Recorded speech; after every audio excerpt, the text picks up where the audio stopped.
So many ailments, physical and mental, are caused by stress.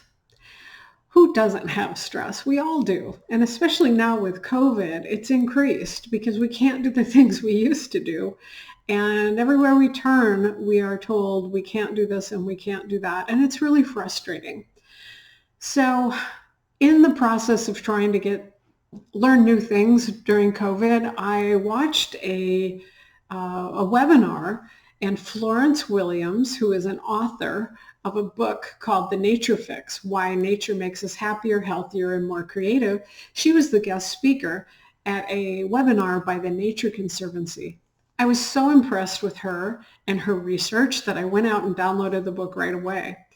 So this is not just another book promising that all your woes are going to disappear when you get outside. She actually cites a lot of evidence. She's done a lot of work with neuroscientists on the mental space we get into when we're in nature, how it makes our heart rate go down, how it reduces stress, how it reduces the cortisol, which is the stress hormone that allows us to retain fat around our midsection.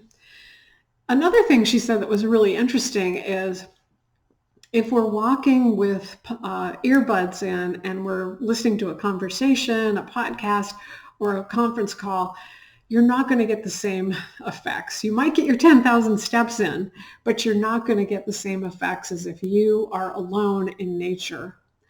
So you've got to be observing the birds, the trees, the leaves, the sky, the cloud formations, the water, whatever you have in your neighborhood.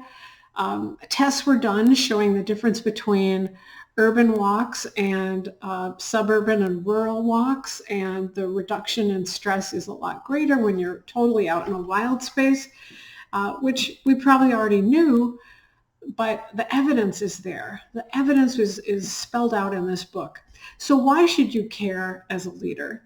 Well, first of all, as an executive, you're wired to get things done. It's do.